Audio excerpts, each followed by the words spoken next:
3단계급 태양 흑점 폭발이 지난 25일 이후 3차례 연속 발생했습니다. 이처럼 태양 흑점 폭발 현상이 잦은 이유는 무엇인지, 또 추가 피해는 없을지 알아보겠습니다. 국립전파연구원 우주전파센터 김영규 예보팀장 전화로 연결돼 있습니다. 안녕하십니까? 예, 안녕하세요.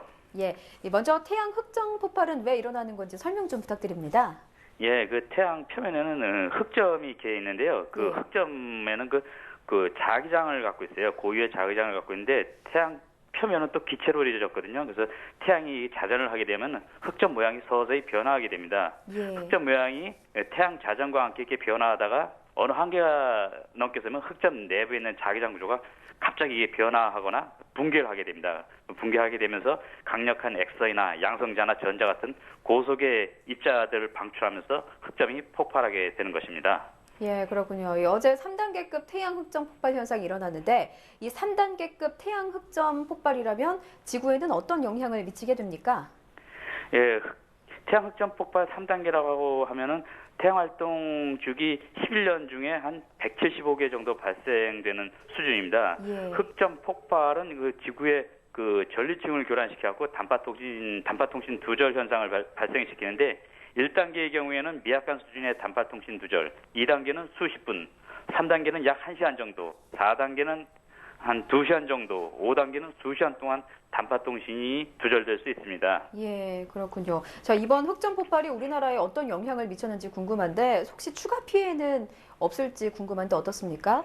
예, 현재까지 저희 우주전파센터에서 조사한 거에 의하면 국내에는 별다른 피해가 발생되지 않았습니다. 다만 그 북극 항로를 통해 미국 동부에서 우리나라로 비행할 것으로 예정되었던 그 항공기 한 편이 단파통신 장애에 대비하여 북극 항로가 아닌 다른 항로로 이용한 것으로 보고되고 있습니다. 예. 그러나 흑점 폭발 당시 태양에서 우주 공간으로 방출된 태양 코로나 물질이 31일경에 지구권에 도달할 것으로 예측되고 있어 31일 오후부터 약 하루 동안 1단계 수준의 지자기 교란 발생 가능성이 있습니다. 예. 이로 인해서 그 전력망에 그 유도전류가 이렇게 발생되거나 또는 그 위성 기능 장애 현상이 미약한 수준에서 일어날 수가 있습니다. 그렇군요. 자, 지난 25일 이후에 태양 흑점 폭발 현상이 연이어서 발생하고 있는데 이렇게 태양 흑점 폭발이 잦은 이유는 뭔지 궁금합니다. 또 추가 폭발 가능성은 없겠습니까? 예, 그 태양 활동은 약 11년 주기로 흑점이 많아지는 극대기와 흑점이 적어지는 극소기를 이렇게 반복하는데요. 예. 올해가 태양 활동 극대기의 정점이기 때문에 이렇게 흑점 폭발이 연이어 발생하고 있는 것입니다. 현재 태양면에는 이번 흑점 폭발을 일으킨 것과 비슷한 규모의 흑점이 다수 관측되고 있어서 약 향후 한 2주 동안 추가 폭발의 위험이 높은 상태입니다. 예, 그렇군요. 자, 2주 동안 좀 유심히 지켜볼 필요가 있겠습니다.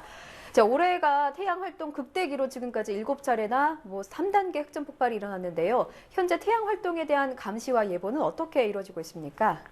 그 흑점 폭발 등 그 우주 전파 환경 변화에 따른 영향은 어느 한 지역에 국한된 문제가 아니라 그 국제적으로 대응하는 것이 중요합니다. 저희 국립전파연구원 우주전파센터는 미국, 일본 등 그 전 세계 우주전파센터와 협력하여 실시간으로 그 태양을 관측한 자료를 취득하고 분석한 정보를 공유함으로써 태양 활동 감시와 예보물을 수행하고 있습니다. 또한 태양 활동에 따른 그 유관기관 피해 대비를 위한 지원 업무도 수행하고 있습니다. 도움이 필요하시거나 궁금하신 사항이 있으면 언제든지 우주전파센터 예보팀으로 연락해 주시면 감사하겠습니다. 예, 알겠습니다. 지금까지 국립전파연구원 우주전파센터 김영규 예보팀장이었습니다. 오늘 말씀 고맙습니다. 감사합니다.